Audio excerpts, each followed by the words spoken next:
এ তো কিছু প্রকাশ করার ভাষা নেই, এত সুবিধা সুযোগ পেয়েছে, খুবই ভালো।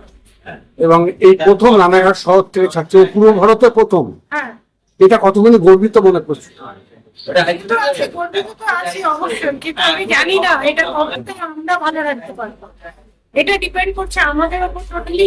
আমরা যদি পরিষ্কার পরিচ্ছন্ন রাখি, ভালো রাখি, আগামী তো অবশ্যই আরো ভালো হবে।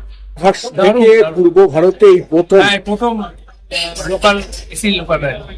কোথায় যাবেন? আমি শিয়ালদা যাবো।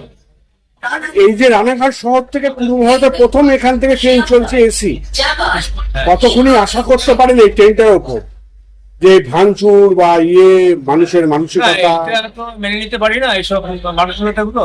এগুলো বিকৃত মস্তিষ্কের কাজ। সাধারণ ভাবে আমরা খুবই উৎফুল্ল এই ট্রেন চালু হবে না। নতুন ট্রেন এখন নতুন জায়গা থেকে শুরু হচ্ছে, এত বড় একটা স্টেশন আমাদের দেখা যাবে। আমার অভিজ্ঞতা এত বছর ধরে তো এরকম ধরনের ট্রেনে ওঠুনি, এই প্রথম সফর করছি। মনে মনে কি আনন্দ লাগছে এই রানাঘাটের শহর? ভালো লাগছে যে এরকম জায়গা থেকে এরকম ভালো একটা ট্রেন শুরু হচ্ছে। কোথায় যাবে ঠিক? কেন ভাড়ার পরিমাণটা নিয়ে কি বলবে, মানে সেটা কি বেশি নাকি রিজনেবল? ভাড়ার পরিমাণ যদি বলা যায় ডেলিভারির জন্য অবশ্যই সেটা বেশি হতে পারে, বাট যারা হয়তো সোমবার যায় শুক্রবার ফেরে বা উইকেন্ডে বাড়ি ফেরে, তাদের জন্য আশা করি ব্যাপারটা খুব একটা গায়ে লাগবে না বা কোনো সমস্যা। কি জানলে এর জন্য কি আলাদা কোনো মান্থলি করা যাবে? হ্যাঁ, মান্থলি আলাদা করা যাবে, 5টা রিলিজ করেনি, বাট আই গেস করবে রিলিজ। কি নাম তোমার? এনজয়